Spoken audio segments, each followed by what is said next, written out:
नमस्कार विद्यार्थियों, मैं ERBDL सर आप सभी का हमारे इस यूट्यूब चैनल फंडामेंटल गुरु में स्वागत करता हूं। विद्यार्थियों, जैसा कि आपको पता है हमारा जो RBSC का बोर्ड कोर्स था उसको समाप्त कर दिया गया है और हमारा नया कोर्स जो NCERT का जो कि CBSE में चलता है उसी का हिंदी अनुवाद अपने करके NCERT में हमारे राजस्थान बोर्ड में आया हुआ है इस बार।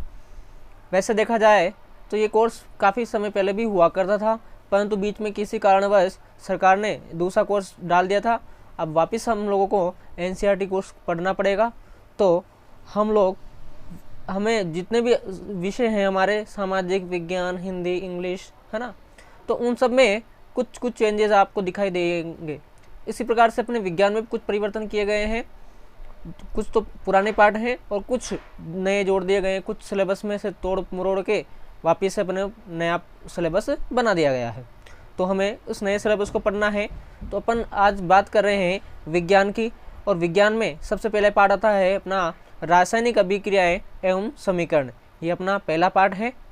अब इस पाठ के बारे में बताने से पहले मैं आपको बता दूं कि अभी जिस भी विद्यार्थी ने हमारे इस YouTube चैनल को सब्सक्राइब नहीं किया है, यार प्लीज़ जल्दी से जल्दी चैनल को सब्सक्राइब कर दें और बेल आइकन को प्रेस कर दें, ताकि आने वाले जो हमारे लेटेस्ट वीडियो होंगे उनके नोटिफिकेशन सबसे पहले आप तक पहुंचेंगे। और आपने जो जितने भी ज़्यादा दोस्त हैं उन सभी दोस्तों में इस वीडियो को शेयर कीजिए, ताकि उनको भी इस वीडियो का फ़ायदा पहुंच सके।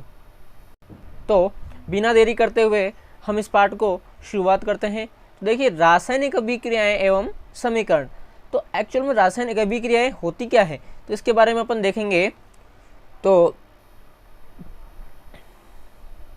देखिए, हमारे अपने दैनिक जीवन की निम्नलिखित परिस्थितियों पर ध्यान दीजिए और विचार कीजिए कि क्या होता है कि गर्मियों में कमरे के ताप पर दूध को खुला छोड़ दिया जाता है तो क्या होता है। तो आपको पता है कि जब गर्मियों के दिनों में कमरे के ताप पर दूध को खुला छोड़ दिया जाता है तो दूध क्या होता है, फट जाता है। उसके अलावा अगला एग्जाम्पल है अपना लोहे का तवा तलसा कील को आर्द्र वायुमंडल में खुला छोड़ देने पर क्या होता है। तो आपको पता है कि लोहे को जब भी आप आर्द्र जलवायु में क्या करोगे, खुला छोड़ दोगे तो जंग लग जाता है। उसके बाद में अगला है अंगूर का किण्वन, और अंगूर का किण्वन के द्वारा शराब बनाई जाती है। फिर अगला एग्जाम्पल है भोजन का पकाया जाना। भोजन पकता है, सब्जी बनाई जाती है, खाना बनाया जाता है। जैसे गेहूँ होता है, गेहूँ से आटा बनाया जाता है, आटा गूंथ के रोटी बनाई जाती है, फिर उसको तवे पे सेकी जाती है। तो ये भी क्या है, रासायनिक अभिक्रिया है। फिर अगला एग्जाम्पल आता है हमारा शरीर भोजन को पचा लेता है। अब जब भोजन बन जाता है हम उसको क्या करते हैं, खाते हैं। तो उसी भोजन को हमारा शरीर क्या करता है, पचा लेता है, और हम सांस लेते हैं। तो हमारे सांस लेना का भी क्या है, एक रासायनिक अभिक्रिया है, क्योंकि हमें पता है कि हम सांस लेते हैं तो हम O2 को ग्रहण करते हैं, अर्थात हम ऑक्सीजन को सांस के माध्यम से ग्रहण करते हैं, जबकि हमारे जो फेफड़े होते हैं वहाँ से शरीर से नाक के माध्यम से CO2 कार्बन डाइऑक्साइड गैस हमारे श्वसन में त्यागी जाती है। अर्थात हम ऑक्सीजन को ग्रहण करते हैं और कार्बन डाइऑक्साइड गैस को क्या करते हैं, त्यागते हैं। इसका मतलब ये हो गया कि हमारे शरीर में भी क्या होती है, सांस लेने में भी रासायनिक अभिक्रिया होती है। अब देखिए, इन सभी परिस्थितियों में प्रारंभिक वस्तु की प्रकृति पहचान कुछ न कुछ क्या होती है, बदल जाती है। जो भी प्रारंभिक वस्तु होती है उसकी पहचान क्या होती है, कुछ न कुछ बदल जाती है। जैसे अपन दूध को देखा तो दूध जैसा था, फटने के बाद दूध वैसा नहीं रहा, उसमें क्या हो गया, खटास आ चुकी है, खट्टा हो चुका है दूध। तो उसकी जो प्रारंभिक पहचान थी, प्रकृति थी, वो कुछ न कुछ क्या हो गई, बदल गई। अंगूर का किण्वन हुआ तो उसमें भी उसकी पहचान क्या हो गई, बदल गई। लोहे पर जब जंग लगा तो उसमें भी उसकी पहचान क्या होगी, थोड़ी सी बदल जाती है। पदार्थ के भौतिक तथा रासायनिक परिवर्तनों के बारे में हम पिछली कक्षाओं में पढ़ चुके हैं। पदार्थ के जो भी भौतिक और रासायनिक परिवर्तन होते हैं तो उनके बारे में अपन क्या पिछली कक्षाओं में पढ़ चुके हैं कि जब कोई रासायनिक परिवर्तन होता है, क्या होता है, जब कोई रासायनिक परिवर्तन होता है तो हम कह सकते हैं कि एक रासायनिक अभिक्रिया हुई है। हम क्या कह सकते हैं कि कोई रासायनिक अभिक्रिया हुई है, यानी कोई भी पदार्थ के अंदर किसी भी प्रकार का रासायनिक परिवर्तन होता है तो उसको हम क्या कहते हैं, रासायनिक अभिक्रिया वहाँ पर क्या हुई है, संपादित हुई है। ठीक है, आप शायद सोच रहे होंगे कि रासायनिक अभिक्रिया का वास्तव का अर्थ क्या है। आपके दिमाग में क्वेश्चन आ रहा होगा कि रासायनिक अभिक्रिया का वास्तविक अर्थ होता क्या है। तो हमें कैसे पता चलता है कि कोई रासायनिक अभिक्रिया हुई है या नहीं हुई है। तो इन प्रश्नों को करने के लिए अपन एक क्रियाकलाप करते हैं। तो आइए क्रियाकलाप के बारे में अपन अध्ययन करते हैं। एक बात का आप ध्यान दीजिए कि जब भी अपन कोई क्रियाकलाप करेंगे, कोई प्रैक्टिकल करेंगे, कोई प्रयोग करेंगे, तो उस प्रयोग को हमें शिक्षक की निगरानी में करना है। हमें अपने मन से किसी भी प्रयोग को नहीं करना है, क्योंकि क्या होता है, किसी भी अभिक्रिया के माध्यम से कहीं ना कहीं कोई हानिकारक गैस उत्सर्जित हो सकती है, कुछ न कुछ वहाँ से विषैले पदार्थ भी निकल सकते हैं। तो वो अपने को क्या कर सकते हैं, नुकसान पहुँचा सकते हैं। और हमें इस बारे में ज़्यादा पता नहीं होता है। तो जितने भी प्रयोग होंगे, प्रैक्टिकल्स होंगे, उन सबको हमें किसकी निगरानी में करना है, शिक्षक की निगरानी में करना है। तो अपन इस प्रयोग के बारे में देख रहे हैं। अपन क्रियाकलाप 1.1 कर रहे हैं। तो इस क्रिया की सावधानी देखना है। क्रियाकलाप में शिक्षक के सहयोग की आवश्यकता होती है। जैसा कि मैंने आपको बताया है, बिना शिक्षक के सहयोग के कोई सा भी प्रयोग ना करें। सुरक्षा के लिए छात्र आंखों पर चश्मा पहन ले तो उचित होगा। जैसा कि आपको अभी बताया मैंने कि क्या होता है, रासायनिक अभिक्रिया होती है तो वहाँ पर किसी न किसी प्रकार की गैस निकल सकती है, कुछ पदार्थ बन सकता है, कुछ अपने को नुकसानदायक अपने आंखों में जला जा सकता है। तो उसके लिए हमें क्या करना पड़ेगा, चश्मा पहन लेना पड़ेगा। आगे देखिए, लगभग 3 से 4 सेंटीमीटर लंबे मैग्नीशियम रिबन को रेगमाल से रगड़ लेंगे और साफ कर लेंगे। तो अपने को क्या लेना है, मैग्नीशियम रिबन लेना है। उस रिबन को क्या करेंगे, रेगमाल की सहायता से अपन रगड़ लेंगे। आप रेगमाल सब जानते होंगे, कारपेंट्री में काफ़ी यूज होता है और लोहे की वस्तुओं को साफ करने के लिए भी रेगमाल का यूज़ किया जाता है। तो आपको सबको पता होगा।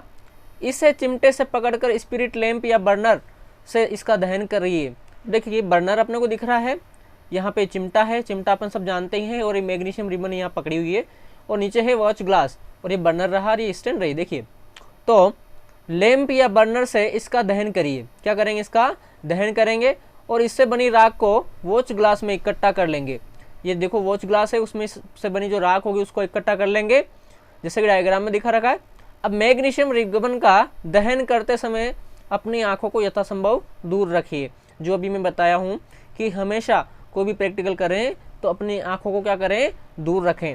अब आपने क्या परीक्षण किया, आपने क्या मेजर किया, क्या एक्सपेरिमेंट में दिखाई दिया, इसके बारे में अपन देखते हैं।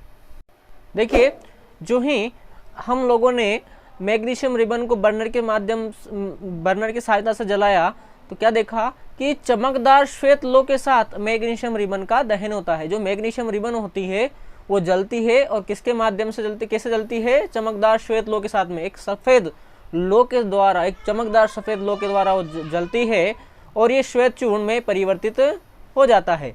और ये क्या होता है, जो मैग्नीशियम रिबन जलता है वो किस में परिवर्तित हो जाता है, श्वेत चूर्ण में परिवर्तित हो जाता है। ये क्या कहलाता है, इसको मैग्नीशियम ऑक्साइड का चूर्ण कहते हैं। क्या कहते हैं इसको, मैग्नीशियम ऑक्साइड का चूर्ण। यानी वायु में उपस्थित ऑक्सीजन तथा मैग्नीशियम के बीच होने वाली अभिक्रिया के कारण क्या होता है, इसका निर्माण होता है। वायु में क्या उपस्थित है, ऑक्सीजन उपस्थित है, और अपन ने क्या लिया था, मैग्नीशियम लिया था। तो इन दोनों के जलने से क्या हुआ, मैग्नीशियम ऑक्साइड बना। अब इसकी अभिक्रिया में आपको दिखाता हूँ। देखिए, Mg+O2 ये मैग्नीशियम है और ये ऑक्सीजन है। इसने अभिक्रिया करी तो क्या बन गया, मैग्नीशियम ऑक्साइड बन गया, MgO।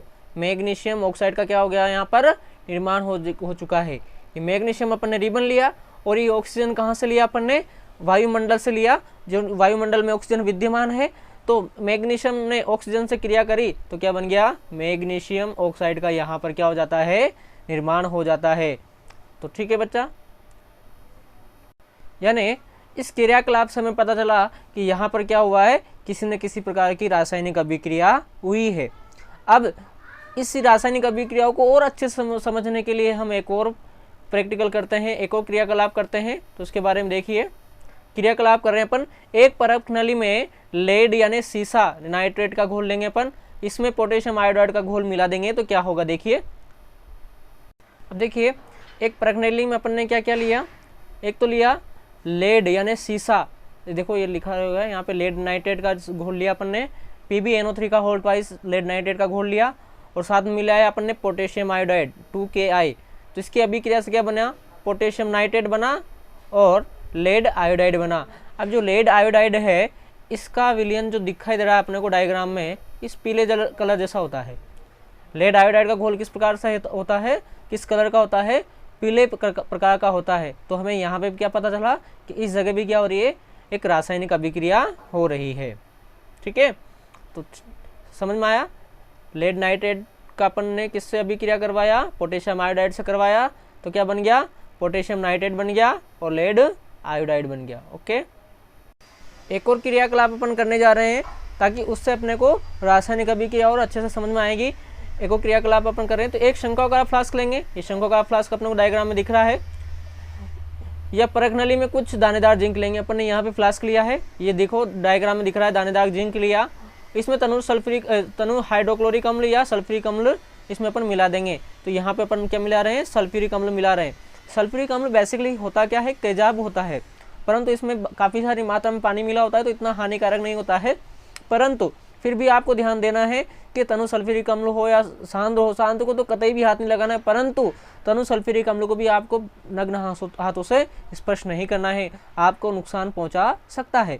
तो आप तनु सल्फ्यूरिक अम्ल ले सकते हैं, यहाँ पे तनु हाइड्रोक्लोरिक अम्ल ले सकते हैं।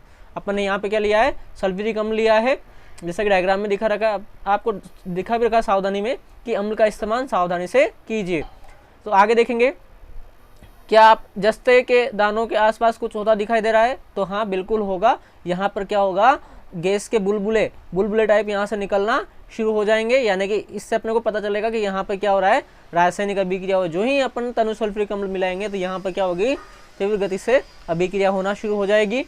और शंक्वाकार फ्लास्क या परख नली को स्पर्श कीजिए, क्या इसके तापमान में कोई परिवर्तन आया, तो जी हाँ, तापमान में क्या आया, परिवर्तन आया, क्योंकि जो फ्लास्क होता है वो क्या होता है, गर्म हो जाता है। ये आपको फ्लास्क दिख रहा है, यहाँ पर कोक लगाना है और ये कांच की नली है। इस कांच की नली के माध्यम से क्या होता है, हाइड्रोजन गैस निकलती है। अगर आप इसी को क्या करोगे, थोड़ा सा इस एक्सपेरिमेंट में थोड़ा सा मॉडिफिकेशन करोगे, इस कांच की नली को क्या करोगे, थोड़ा सा पतली, थोड़ी लंबी नली लेके इस नली को आप एक साबुन के घोल लेके टब में लोगे और उस टब में इस नली को छोड़ दोगे, तो वहाँ पर वो गैस निकलती हुई दिखाई देगी।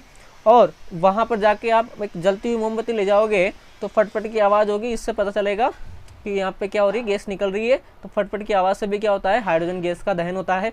परंतु इसको शॉर्ट में क्या है कि आपको सिर्फ यहाँ से फ्लास्क को टच करके पता करना है कि इसके तापमान में कोई परिवर्तन आया या नहीं आया। तापमान में परिवर्तन आता है, इसका मतलब यहाँ पे क्या हुआ, रासायनिक अभिक्रिया हुई है। आगे देखिए, ऊपर दिए गए तीनों क्रियाकलापों के आधार पर हम कह सकते हैं कि निम्न किसी भी प्रेक्षण की सहायता से हम निर्धारित कर सकते हैं कि रासायनिक अभिक्रिया हुई है या नहीं हुई है। अब उसका पता करने के लिए अवस्था में परिवर्तन आ सकता है। तो पहली अभिक्रिया में अपन ने देखा था, एक अपन ने रिबन लिया था, मैग्नीशियम का रिबन, परंतु उसकी अवस्था कैसी हो गई थी, पाउडर के रूप में, चूर्ण के रूप में परिवर्तित हो गई थी। दूसरा क्रियाकलाप अपन ने देखा तो उसका कलर क्या हो गया, पीला हो चुका था, तो रंग में भी क्या हो गया, परिवर्तन आ गया। तीसरे में अपन ने देखा था गैस का निष्कासन हो रहा है, यानी कि उत्सर्जन हो रहा है। कौन सी गैस निकल रही है, हाइड्रोजन गैस निकल रही है। और तापमान में भी क्या हो रहा है, परिवर्तन आ रहा है, यानी कि तापमान में क्या भी में अपन क्या देखा, परिवर्तन देखा। यानी इन चार चीज़ों के माध्यम से अपन कह सकते हैं कि कोई भी रासायनिक अभिक्रिया हुई है। कौन कौन सी, किसी भी रासायनिक अभिक्रिया को होने के लिए अवस्था में परिवर्तन हो सकता है, रंग में परिवर्तन हो सकता है, गैस का निष्कासन या उत्सर्जन भी हो सकता है, और तापमान में क्या आ सकता है, परिवर्तन आ सकता है। यदि हम अपने आसपास हो रही परिवर्तनों को देखें तो पाएंगे कि हमारे चारों ओर विविध प्रकार की रासायनिक अभिक्रियाएं हो रही है। अब ये तो अपन ने 3 प्रैक्टिकल देखें, परंतु हम हमारे जीवन में आसपास देखेंगे तो हमें बहुत सारी विविध प्रकार की रासायनिक अभिक्रियाएं अपने को देखने को मिलेंगी। इस अध्याय में हम विभिन्न प्रकार की रासायनिक अभिक्रियाओं और उनके प्रतीकात्मक निरूपण का अध्ययन करेंगे। हम बहुत सारी यहाँ पर रासायनिक अभिक्रिया पढ़ने वाले हैं। तो देखिए, आगे रासायनिक समीकरण आएगा, तो रासायनिक समीकरण के टॉपिक को अपन नेक्स्ट क्लास में कंटिन्यू करेंगे। तो इस क्लास को अपन यहीं समाप्त करने वाले हैं। तो बता दूं आपको कि वीडियो पसंद आया तो प्लीज़ लाइक एंड शेयर जरूर कीजिएगा, और आपके दोस्तों को ज़रूर बताइए, क्योंकि अभी नया कोर्स है तो काफ़ी समस्याएं हो सकती है। कोविड का दौर चल रहा है तो ऑफलाइन क्लासेस अभी फ़िलहाल अवेलेबल नहीं हो पाएगी, तो आपको ऑनलाइन का ही सहारा लेना पड़ेगा। तो प्लीज़ वीडियो को लाइक एंड शेयर जरूर कीजिएगा, और धन्यवाद।